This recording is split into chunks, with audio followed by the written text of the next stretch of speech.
Back to the Hugh Hewitt Show. I'm Ed Morrissey of HotAir.com, coming to you from the great state of Texas, and where it is nice and sunny and primarily maskless. Welcome back. Great to be back in the chair. I want to thank Hugh Hewitt for giving me the opportunity to be here. We've got tons to talk about.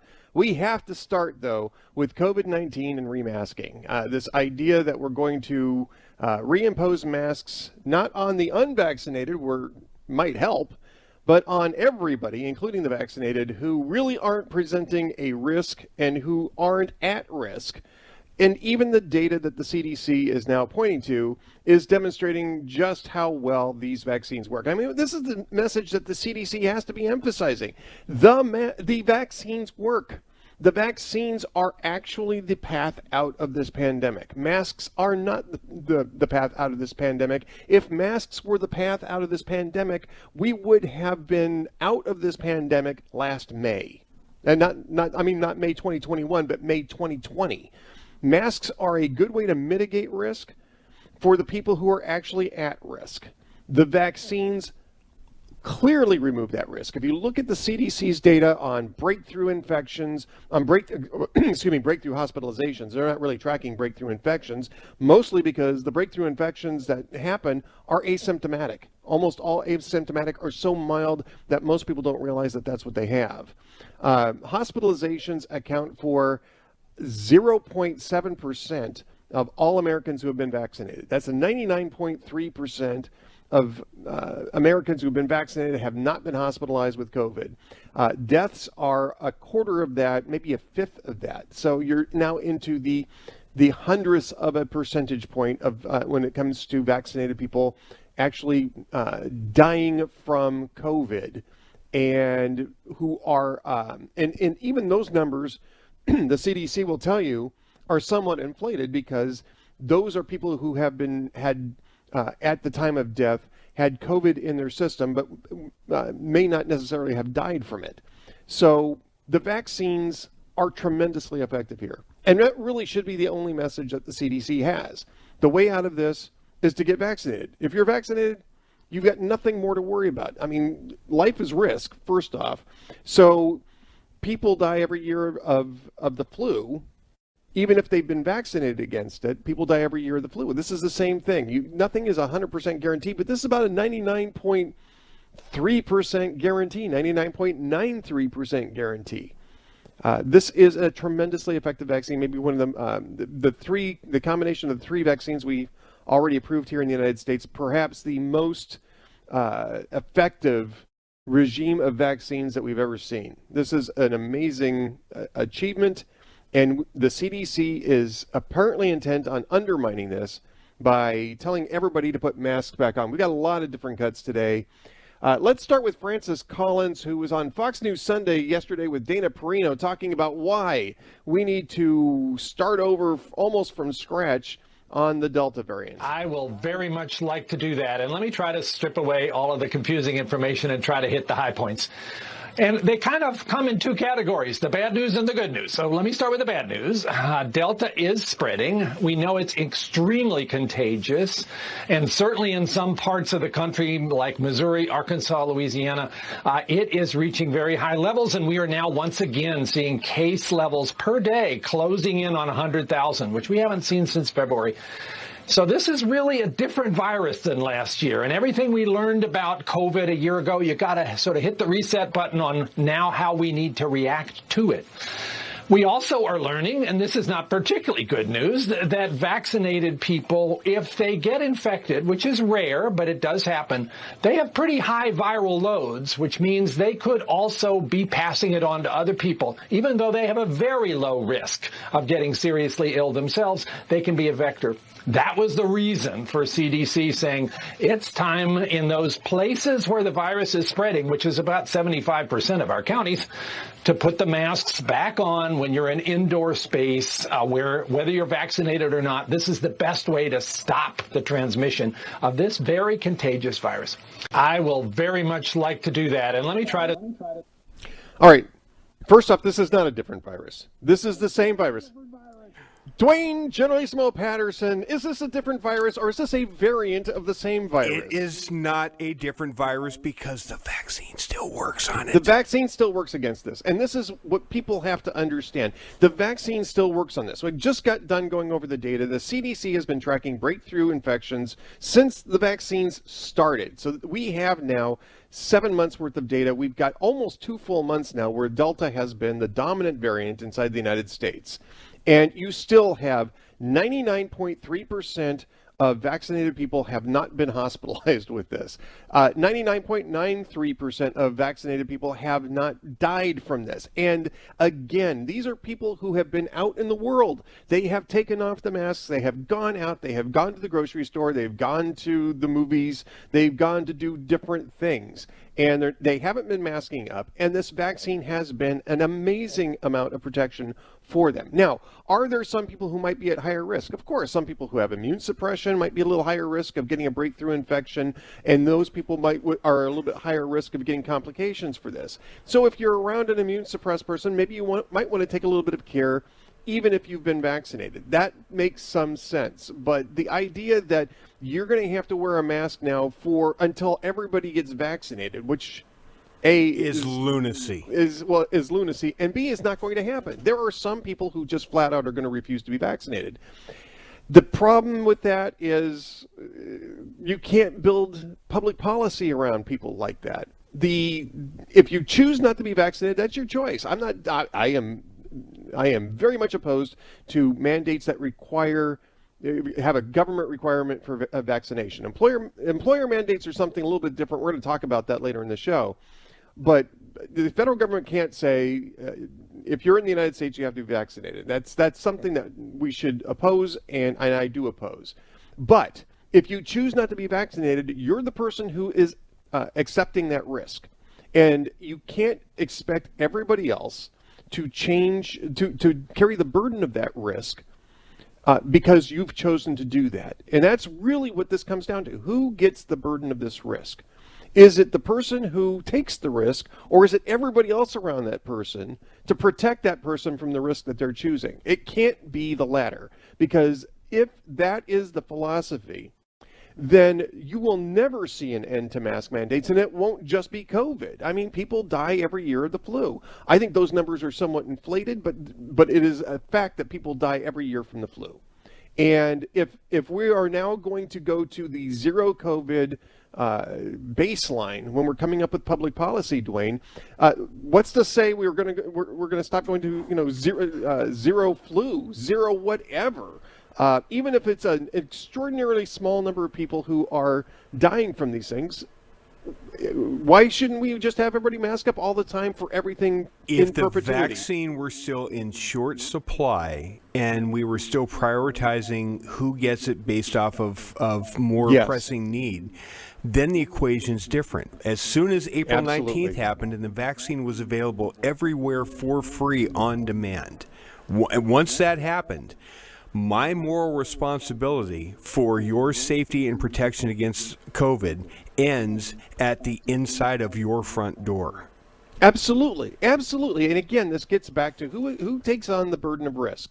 It should be the person who takes the risk. And again, when you have a short supply of vaccines, then everybody has to kind of pitch in and do their best to get past the supply shortage. We don't have a supply shortage. We have a glut. We have vaccines that are actually expiring on the shelf because people the uptake is too slow, and we need to encourage more people to get those vaccines. You could go to a CVS or a drugstore and get the vaccine in the time it takes to go through this commercial break. Indeed, and the commercial break is coming up in just a moment. But, I mean, this is extremely frustrating. We were talking about this for most of the hour today because I find this sort of authoritarian impulse to be a very concerning development. And we've been warning about this for well over a year. And it's going to make people angry. It's making people mad. It's more than it's making people mad. It's making people tune out the people who actually might have something a warning to give us. This is the boy who cried wolf. Nobody in this equation has the credibility to stand up now and say, oh, wait, now there's something really different when it does occur, because they've been telling this nonsense that, oh, this is a completely different virus. It's not a completely different virus. It's a dangerous variant for the people who are unvaccinated. So get vaccinated. I'm Ed Morrissey of HotAir.com, filling in for Hugh. We'll be right back. Everyone, I'm Ed Morrissey of HotAir.com, filling in for Hugh today. And on the phone with us is one of my good friends, Salena Zito, New York Post and Washington Examiner columnist. You can find out more about her at salenazito.com. She's calling us from the road. You're in Sioux Falls, Salena. That's what I understand? That is true. Good morning. Good morning to you. Sioux Falls, South Dakota. And this is not some place that you're camping out at. I mean, you've been in 9 states over the past week. Do I have that right? I've lost count. Let's say more than a handful. Yes. More than a handful. My goodness. I mean, Salena Zito is one of the hardest working people in politics and in journalism. She is out on the road constantly talking to people about where they're at and giving us a very clear picture of what it's like outside of the media bubble. And by the way, she's got a great column up at the Washington Examiner. Just went up yesterday about why Ohio State. I'm already talking like you, Hewitt. Why Ohio went red, became a solidly red state. Next thing you know, I'm going to be doing the Ohio State Buckeye cheer or something like that, Salena. I don't know. But I want to talk to you. I want to talk to you about masks, because we've been talking about masks all hour long here, and the frustration that I have as somebody who's very enthusiastically vaccinated, being told, "Oh, you have to put a mask on," not because you're really at risk, but because people who aren't vaccinated and who won't get vaccinated need your protection. I'm kind of done with that, Salena. What are you finding out when you're going through all these different states? What is the state of masking in the non-bubble states? Well, the state of masking, even in my home state of Pennsylvania, is pretty non-existent. You know, I live outside of Pittsburgh, and in the county that I live in, I didn't see, before I left, I didn't see anybody with a mask on. Now, when I went into the city of Pittsburgh, you would see it, but as I have driven across the country and stopped in different states, hundreds of counties, you know, the mask situation is essentially non-existent. And there's a couple of things as you listen to people talk that really sort of sheds a light as to how people feel about this. And that is, first of all, most people had a level of expectation that 100% of the people in this country were not going to ever get the vaccination. Right. We never get 100% of anything.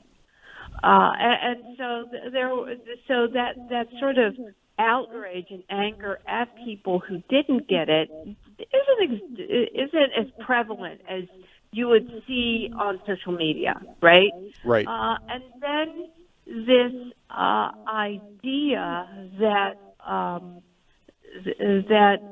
there should be some sort of mandate, even though everyone's like saying, "Oh, don't say the M word." Right? They're still talking about the mandate, even though they're, say the M word. That doesn't fly with people at all. And then this masking up is just, people are looking at social media, they're looking at D.C. and New York and these larger cities, and they're like, yeah, whatever, we're not doing that. Y'all just can keep on doing that, but we're not doing that. You know, for the most part, people have been responsible. Right. And also, I think this is really prevalent among people, is that you can't completely eradicate a virus.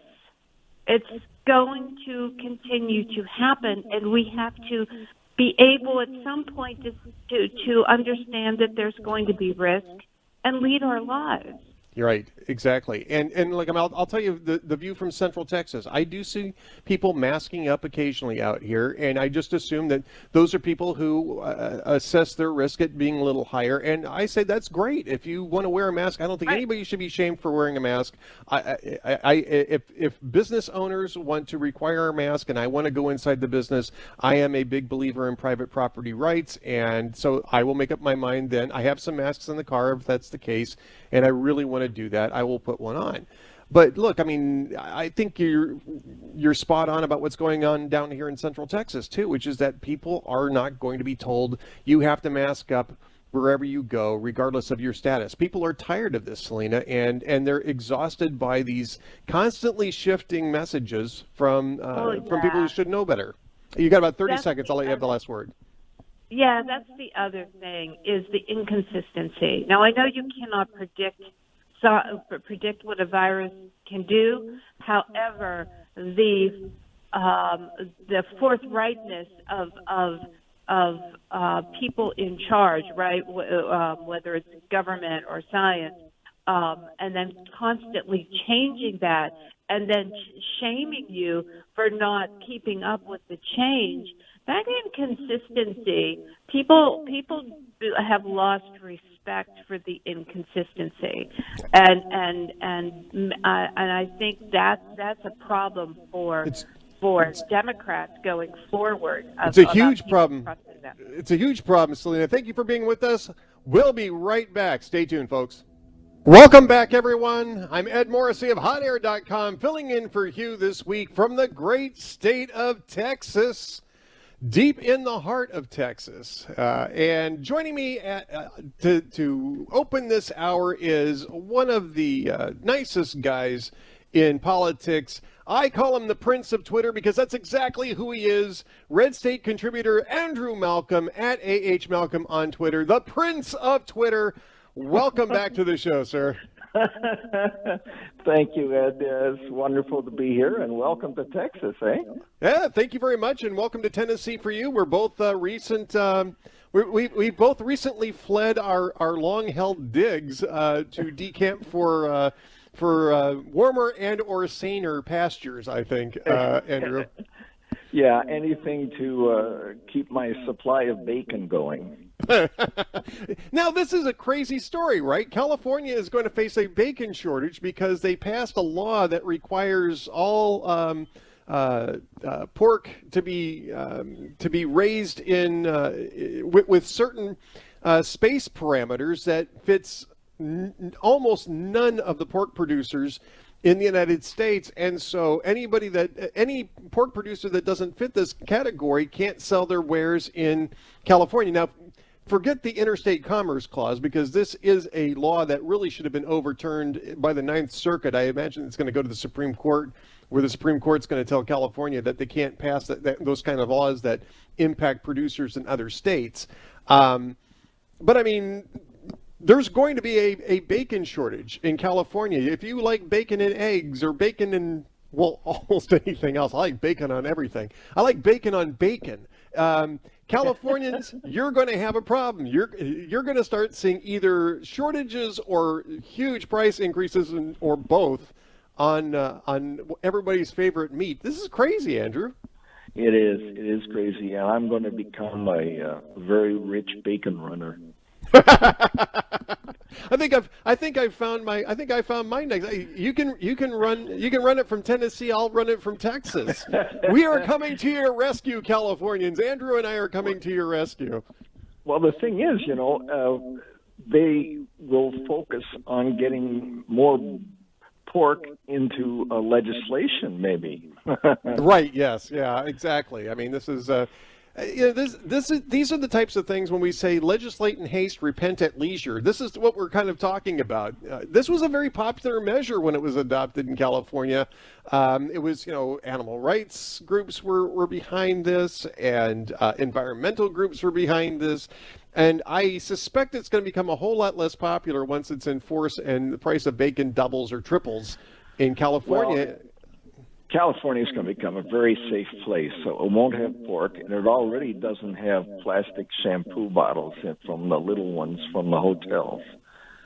Oh, I hadn't heard about that, or maybe I did hear about that and I'd just Yeah. forgotten about it. But yeah, And the other thing is, which is insane and real, is last year the legislature passed and Newsom signed legislation that makes it perfectly legal for any citizen in California to deny a request for help from a police officer. So you can refuse to help a policeman who's asking for help. You just don't know what they're thinking.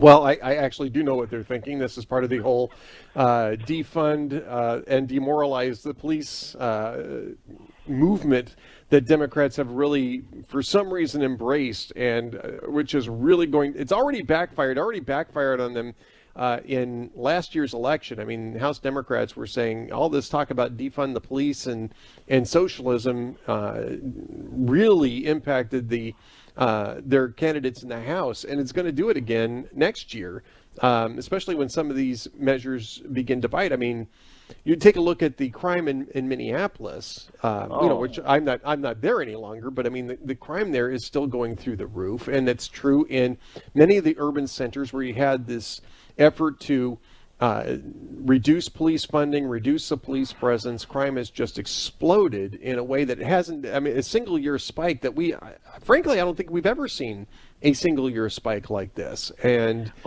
I think the murders are up like 29% in the first quarter. That's nationwide. It's up higher than that in Minneapolis. I know that's it's higher than that in Minneapolis, and it was up 58% year on year. 2020, they had a 58% increase in homicides in Minneapolis. Well, I have a column up at Red State today that talks about a number of things that just feel wrong about the Biden administration. Yes. I likened it to moving to Tennessee, and the sense of drift that you have when you move. Nothing is in the right place. You're maybe more easily annoyed. And it's an anxious moment till you get the house settled and organized. And I think a lot of people feel that way about the country now. You have a president who's talking gibberish sometimes, and this guy has access to the nuclear launch code, so it gives you pause. Well, I think it does, and Andrew, it's more than just Joe Biden, though, too. I mean, it's the CDC, the NIH that keep reversing themselves. They every 3 or 4 weeks they change the message, and they keep coming back to sort of this fear factor, right? I mean, this whole thing with the Delta variant being, the war has changed sort of situation. It's a different virus when it's not. Where they're telling vaccinated people you're at risk when the data clearly shows that they're not. I think that's contributing to the unease, and having these mandates come and go. That is something that I think really sets people on edge, and it's going to build up to a huge amount of dissatisfaction that is going to end up backfiring on Democrats next year if it continues. Yeah, it does. Americans don't like to be told what to do. If you can convince them, they'll go along and do it. And we've seen that in many national emergencies over the years. But when you tell them you have to do this, I mean, the British learned that lesson back in Boston Harbor with the Tea Party. Right. It's a strain in the American personality that we just don't like to be told what to do. And there's been a very poor job of selling. If they had started out saying, look, this is so new, we don't really know.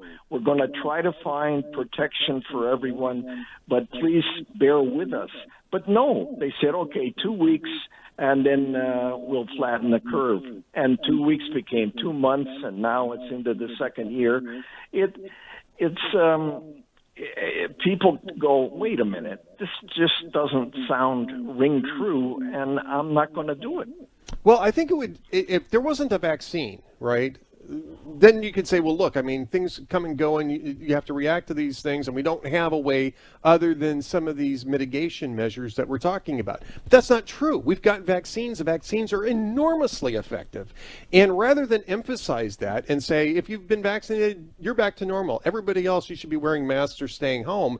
That might actually incentivize people to go out and get themselves vaccinated. Instead, they're undercutting the message of the vaccines by claiming that everybody who's been vaccinated has to be fearful again of being out in public, and it's just the data simply doesn't support that. And I mean, it really is counterproductive, not just to American health as a whole, but even to their own political health. You can't sustain something like this. No, you can't. And there's a lot of self-confidence, I just feel like, seeping away in the country. If you look at foreign media, they're scratching their heads and go, what is going on over there? Well, I often scratch my head, too. It's one of the reasons why I'm bald. I scratch my head an awful lot, Andrew, what goes on over here. All right, so just give us about, I'll give you 15 seconds to wrap up your column. It's a great column at redstate.com. Well, I do a Sunday column every week, especially for VIP members. And then I post during the week, too, on generally political subjects, but things that intrigue me, like getting back to summer travel. I did a piece on Tim Tebow trying to get back in the NFL. It's a fun site, and I worked with you a lot at Hot Air, and it's great to be over with this Red State team at redstate.com. It's great to have you as a town hall colleague too, Andrew Malcolm, the Prince of Twitter at AH Malcolm. I'm Ed Morrissey of HotAir.com, filling in for Hugh. We'll be right back. Filling in for Hugh from deep in the heart of Texas. I am the most recent Texas radio host that there is, and joining me right now, who represents the heart of Texas, Representative Chip Roy, Republican from Texas. Representative Roy, welcome to the show. Ed, great to be on, and great to be visiting with you from the great state of Texas. Well, and I am very happy to be here. I believe your newest constituent, so there you go. And so this is great. I guess when you move to Texas, they automatically get you on a phone call with your congressman. Is that the way it works here in Texas? Because if so, it's awesome. I've been told that we have the best customer service, constituent service of anyone, and we just wanted to get this rocking and rolling right out of the gate. There you go, Congressman Roy. Thank you so much for being with us. Look, we've been talking about mask mandates for practically this entire show, because the idea that we're going to start imposing mask mandates on the vaccinated is just ridiculous, and it's counterproductive to getting people on the right path to the end of this pandemic, which is universal voluntary vaccination, so that we can put an end to this thing. They are talking about, in fact, they are imposing a mask mandate in the House of Representatives. You had a fiery speech about this. Tell us a little bit about what's going on there and what your objections are. Well, look, I mean, let me first start to be very crystal clear that I'm pro-vaccine. My dad had polio. He's lived with the ravages of polio his whole life. And I'm very glad that my children, that myself, other Americans have been able to avail themselves of the polio vaccine. And we're so blessed that we've had 190 million Americans get vaccinated for COVID. Think about that, 190 million in 7 months. We've had an extraordinary rollout thanks to the efforts by President Trump, which were opposed by Democrats. Remember that. Right. Opposed by Democrats to even have the vaccine. Now we have 190 million Americans who have been vaccinated. When you include the people who have already had the virus, we're at something like 80% of all people over 18 years old have some form of immunity. Let's keep working on that. Let's keep making sure that the American people are free. But now they want to force people to either be vaccinated by force, or they want to force people to wear masks. And on the floor of the House of Representatives, Nancy Pelosi wants to make everybody wear masks again, despite the fact there's no data to back it up. They're hypocrites. The D.C. mayor is hosting weddings and parties without masks. And when she reinstated the mask mandate in D.C., the mayor only had 27 people in the hospital. When she lifted the mask mandate a couple of months ago, there were 90 people in the hospital. Right. This is all for show. It's politics. And by doing it, you are weakening freedom. But importantly, you're causing people to say, well, wait, what in the hell is the purpose of getting the vaccine? You guys are insane. You don't know what you're talking about, and I think it's harming America. Well, this is part of the issue here, is the credibility of these institutions that we need to rely on to get the message out about vaccinations. These people are flip-flopping back and forth on what vaccination means. They're screaming, well, follow the science, but what they're doing is social engineering that is completely divorced from the data. You talked about the mayor of Washington, D.C., where you had 27 people in the hospitals reimposing a mask mandate. We're talking about the director of the NIH going on television and saying, well, just to be prudent, everybody should mask up. The people who are not getting vaccinated are assuming a risk themselves. That doesn't require the rest of us to take on the burden of that risk. I mean, really, shouldn't that be the message here, is that if you choose risk, that's your choice, but the rest of us shouldn't have to reorder our lives to help you deal with that risk. No, I think that's exactly right. And what we've got here is, I think, political power at full display. And this is the time now for American people to say no. I'm very proud. There were 9 young women that I just tweeted out a story about these young women in a courthouse in New York, I believe. I don't have the facts in front of me. Who they're young and they have concerns about the vaccine. They have some concerns about because they're in childbearing years and stuff. Now, I think that's worthy of debate. I think that's up to them. I don't want to spread any information about giving people concerns about the vaccine. What I want is people to be free. These 9 young women told their boss no. And guess what? That boss is no longer requiring them to get the vaccine. That's good. That's America saying, hold on, no. Now, what I want them to do is have a conversation. I want them to be able to go down, talk to doctors, figure out what's right for them, make their own decisions, weigh the risks for them. That's what we do in a free country. And I'm sick and daggum tired of having Nancy Pelosi and Dr. Fauci and a bunch of tyrants tell me what I'm going to do. She was threatening to arrest my staff last week if my staff dare to walk in the complex without a mask. If she wants to do that, she comes through me. I've had enough. We need to start saying no. We need to stop allowing them to drive this country into a ditch while people come across our southern border fully exposed and carrying COVID, endangering our Border Patrol agents, Catholic Charities shoving hundreds of them into a hotel in La Jolla, Texas, fully positive with COVID. We know what's going on. This is all a shell game. It's all political power play, and they need to stop it. We're speaking with Representative Chip Roy from Texas, and I know we've only got you for a couple of more minutes because you're a very busy man. You've got other things going on here, but I did want to ask you about immigration, especially in terms of the COVID-19 mitigation issues that we're talking about. At the same time, and you brought this up, so it's a great segue. At the same time, we're talking about forcing people to mask up. We're bringing people across the border and releasing them into the interior while they're infected with COVID. I mean, this is, talk about counterproductive and talk about hypocritical, but this is sort of an extension of the administration's policy on immigration in total anyway. No, this is exactly right. And, I just saw late yesterday, my friend Henry Cuellar, a Democrat who represents the Rio Grande Valley, or part of it, and he tweeted out some pictures, actually some similar pictures that I've gotten through sources down at the border, showing unbelievable numbers. And you got to look down at the crazy numbers that we're now seeing. We're going to be spiking in July with numbers we've never seen before, blowing way past 1 million for this calendar year since Biden has been president in terms of apprehension. The amount of fentanyl, we're now at 8,500 pounds, Ed, 8,500 pounds of fentanyl that have come in this fiscal year, which is enough to kill all Americans multiple times over.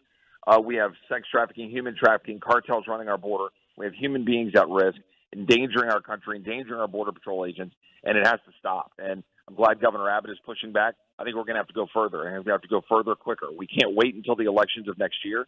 We're going to have to take operational control of our border back. This is purposeful by Democrats. They're totally fine weakening our country and endangering immigrants for their political games. And it's cynical and it's wrong, and we've got to do something about it. Representative Chip Roy, I know we got to let you go, but people can follow you on Twitter at Rep Chip Roy, at Rep Chip Roy. Where else can they find you? They can find me on my other Twitter at ChipRoyTX. They can find me at roy.house.gov or chiproy.com. Glad to be on. You keep up the fight.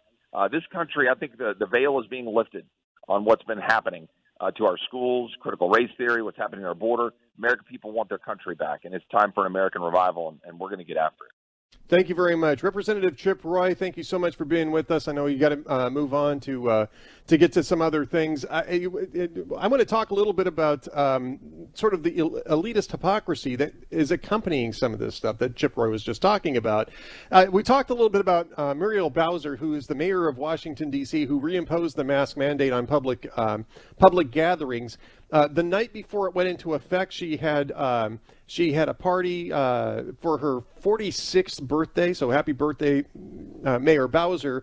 But she timed it so that the mandate went into effect a few hours after her party was over. And then the next night, she officiated at a wedding where people were pictured walking around maskless indoors, mixing in a social situation, the very type of thing that she is imposing mask mandates on.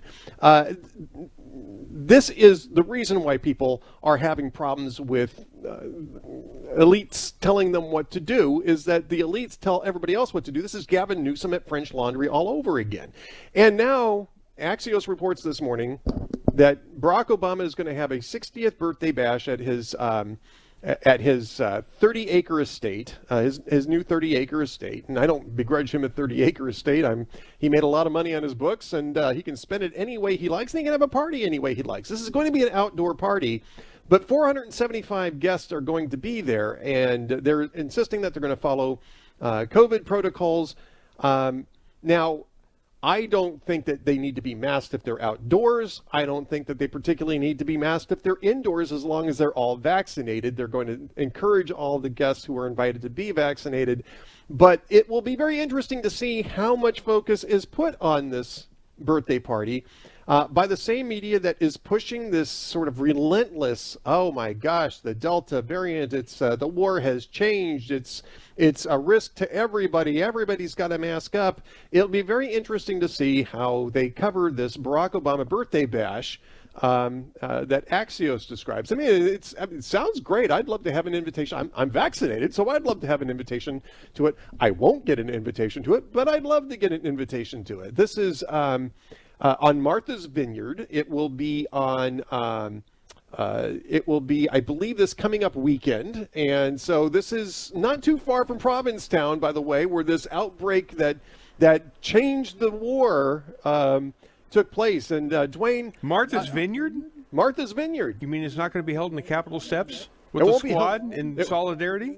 No. I mean, that's a whole other thing too, right? The squad is camping out in the Capitol steps. Meanwhile, Barack Obama is going to have 475 of his closest friends celebrating his 60th birthday. In Martha's Vineyard, you say? In Martha's Vineyard, yes. And it says Martha's Vineyard does not qualify as an area of substantially high risk, which was the target of CDC recommendations. You want to know why? Because people have 30-acre estates. That's kind of a swanky place.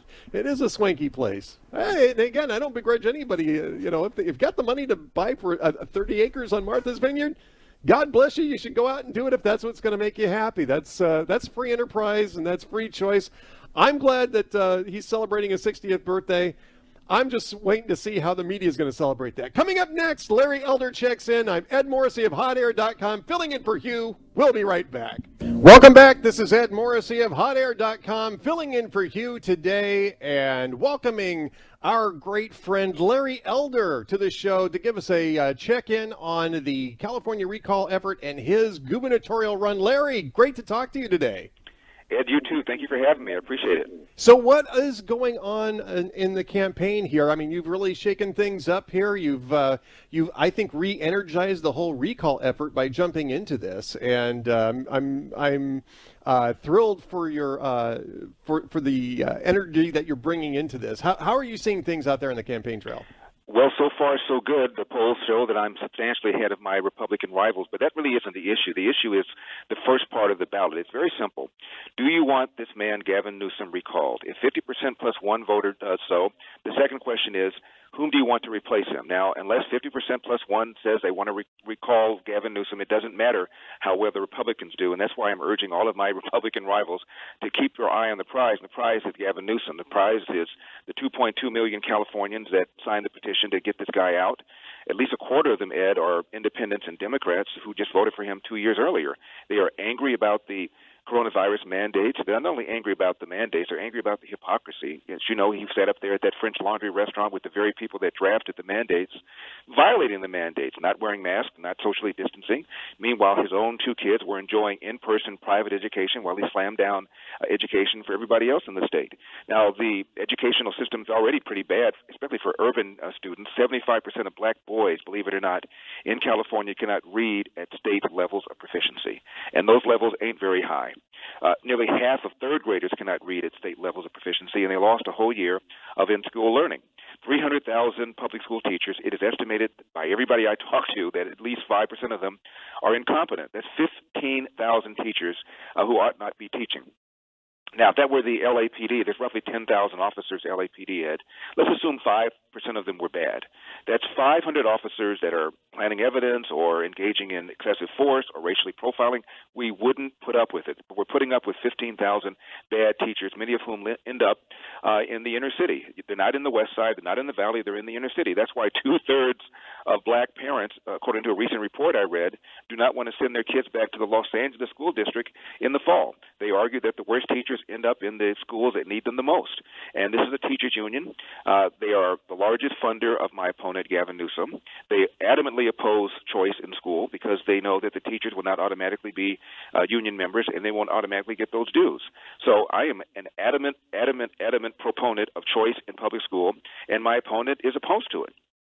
You know, Larry, this is the thing that frustrates me about this. The whole past year, right, is the fact that the CDC, which as compromised as the CDC has become, the CDC has been very clear that schools can reopen.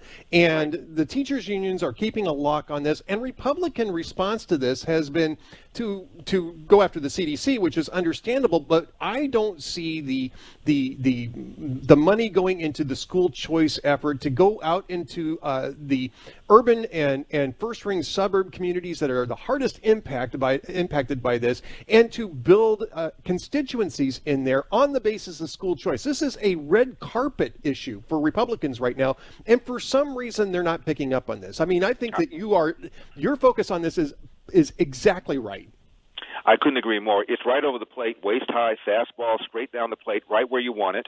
And again, 80% of the public school students here in California are black and brown. These are the ones that the left claims that they care about, and they're the ones that are getting the worst education. It's right. I've been giving a lot of interviews, including to black newspapers. There's one called the Sacramento Observer. When I came in, I could tell they weren't feeling me. I could just tell by the body language. This guy's a sellout. He's an Uncle Tom. He's a Republican. And I said, aren't you tired? Aren't you tired of the fact that my former high school, Crenshaw High School, that was the high school that was featured in the movie Boys in the Hood? Aren't you tired that only 2% of kids at my former high school, 2/3 are black, 1/3 roughly Hispanic, only 2% are math proficient? And yet you're mandated to go to that school, and you go in there and you pull the lever time and time again for the Democratic Party that is not giving you what you want. The polls show that black and brown urban parents want choice. It isn't even close. And here you are voting for Democrats that don't want to give it to you, and you're afraid to vote for Larry Elder because he has an R at the end of the name. Connect the dots. Rethink your assumptions. And I believe I'm going to peel off a lot of Democrat and independent support in this recall election. All right, Larry, where can people find you and find out where they can participate in your campaign? They can go to electelder.com, and I'm happy you brought that up because my opponent can raise and spend an unlimited amount of money. I have expenditure limitations, believe it or not. And just the other day, the California Teachers Association put in $1.8 million on the anti-recall side. About a week ago, one of the larger unions, the SEIU union, Service Employee International Union, put in $5 million. It is estimated that he's going to spend at least $50 million, maybe even $75 million to stop me. So unless I get people from California and outside of California to help me, I can't defeat this guy. Now, why should somebody from outside California care? Well, how many times do you hear people say, people leave California and they, quote, bring their politics with them? That's because, Ed, they haven't connected the dots. There's a reason why housing prices are so high. It's because of the environmental extremists that have a stranglehold on Sacramento, 2/3 of the lower chamber Democrats, 2/3 of the upper chamber Democrats, and they hate growth. And the California Environmental Quality the act called CEQA allows virtually anybody to stop any project for any reason, and that is why the price of a home in California is 150% more than the price of a home outside of California. We're going to have to wrap that up. ElectElder.com is where you need to go. I'm Ed Morrissey, filling in for Hugh. Have a great day, folks.